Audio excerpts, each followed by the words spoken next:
সবাইকে ঈদের আগাম শুভেচ্ছা। ঈদ মোবারক, ঈদ মোবারক, ঈদ মোবারক।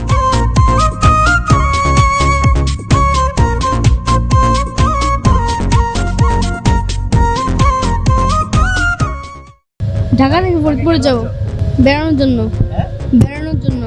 দাদাবাড়ি যাব। হ্যাঁ, ঈদের ছুটিতে বাড়িতে যাচ্ছি। তো অন্যান্য বারের তুলনায় এবারে ট্রেন জার্নি অনেক সুবিধাজনক এবং ভালো আছে আর কি, ঝামেলাটা অনেক কম। পরিবারের সবার সাথে ঈদ করার উদ্দেশ্যে তো মূলত যাচ্ছি। চট্টগ্রামে চাকরি করি, এখন বগুড়া যাচ্ছি। বাড়ির সবার সাথে ঈদ করব, আনন্দ করব, এই উদ্দেশ্যে আমরা ট্রেনে রওনা হচ্ছে। বাড়িতে বাবা মা ভাই বোন দাদা দাদি সবাই আছে। দেশের বাড়িতে যাচ্ছি, আমার দেশের বাড়ি ময়মনসিংহ। আমি আসলে খুবই গর্বিত এবং আনন্দিত যে আমরা ঈদ করতে পারবো একসাথে সবাই। ট্রেন কর্তৃপক্ষ খুবই স্পেশাল আমাদেরকে সার্ভিস দিচ্ছে, সেই জন্য কর্তৃপক্ষকে আমরা ধন্যবাদ জানাই।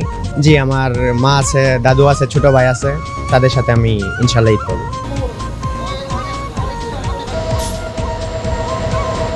যাত্রীদের নিরাপত্তা এবং স্বাচ্ছন্দ্য ভ্রমণ যাতে নিশ্চিত হয়, ট্রেনগুলো যথাসময়ে ছেড়েছে কিনা এবং অপরাপর সুবিধাগুলো যেগুলো আছে সেগুলো আমরা দেখলাম। যাত্রীদের সাথে কথা বলেছি, তারা সবাই সন্তোষ প্রকাশ করেছেন। স্টেশনের পরিচ্ছন্নতা, ট্রেনের পরিচ্ছন্নতা এবং টিকিট নেয়ার ক্ষেত্রে কোনো বড় ধরনের বিড়ম্বনার শিকার হতে হয়নি। রাস্তায় হয়তো সামান্য যানজট ছিল, সেটাই বলেছেন কেউ কেউ। কারণ আমরা জানি একসাথে অনেক যাত্রী আজকে যাওয়ার জন্য চট্টগ্রাম স্টেশনে এসেছিলেন। এইমাত্র টুর্না নিশিতা ট্রেনটি চট্টগ্রাম স্টেশন ছেড়ে গেল।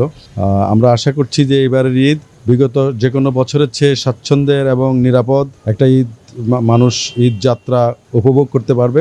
যথাসময়ে ট্রেনের শিডিউল মেনটেন করে এবং নিরাপত্তার সাথে তারা তাদের ঈদ যাত্রা যাওয়া আসা করতে পারবে, সেই ব্যবস্থা রেলের পক্ষ থেকে করা হয়েছে। সরকারের পক্ষ থেকে সর্বোচ্চ চেষ্টা করা হচ্ছে। আমি জাতীয়তাবাদী রেল শ্রমিক দলের সাধারণ সম্পাদক হিসেবে আমরা আমাদের দায়িত্ব পালন করছি। আমরা যারা কর্মচারী তাদের কার্যক্ষেত্রে তাদের ডিউটিগুলি আমরা সবচেয়ে বেশি দক্ষতা এবং আন্তরিকতার সাথে করার চেষ্টা করছি। যদিও আমাদের অনেক সংকটের মধ্যেও লোকবল এবং অন্যান্য সংকটের মধ্যে আমরা চেষ্টা করছি ঈদটাকে যেন মানুষ ভালো একটা ঈদ যাত্রা পায়। এবং বিশেষ করে নতুন সরকার জনাব তারেক রহমানের নেতৃত্বে, যে সরকার 1 মাস আগেই মাত্র দায়িত্ব গ্রহণ করেছে, এই সময় ঈদ যাত্রা স্বাচ্ছন্দ্য একটা যাত্রা এটা নিশ্চিত করা একটা সরকারের জন্য এবং আমাদের জন্য একটা চ্যালেঞ্জ। ইনশাল্লাহ আমরা এই চ্যালেঞ্জ নিয়েই কাজ করছি সবাই। আমি ঈদ উপলক্ষে আমি রেলওয়ের সকল যাত্রী কর্মকর্তা কর্মচারী যারা আছেন সবাইকে ঈদের শুভেচ্ছা জানাচ্ছি। নির্বিঘ্নে ঈদ উৎসব উদযাপন করবে এই প্রত্যাশা করছি। এবং ঈদে যারা ট্রেনে ভ্রমণ করছেন তাদের প্রতি আমাদের আহ্বান হচ্ছে, ট্রেনে এখনও অনেক সময় অনেক দুষ্ট লোক যাত্রাপথে যাত্রীদের বিভিন্ন ধরনের হয়রানি করার চেষ্টা করবে। অপরিচিত কারো কাছ থেকে কোনো খাবার গ্রহণ না করা এবং নিজের আইডি ছাড়া এবং রেলওয়ের সিস্টেম ছাড়া অন্য কোনো জায়গা থেকে টিকিট না নেওয়ার জন্য আমরা অনুরোধ করব। এতে প্রতারিত হওয়ার সম্ভাবনা আছে।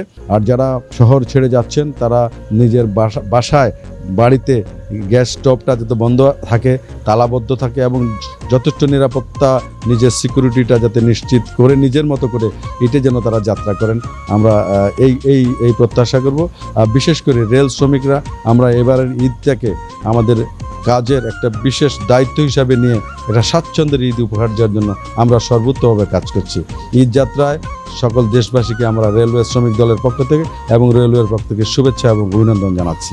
সবাইকে ঈদের আগাম শুভেচ্ছা। ঈদ মোবারক, ঈদ মোবারক, ঈদ মোবারক।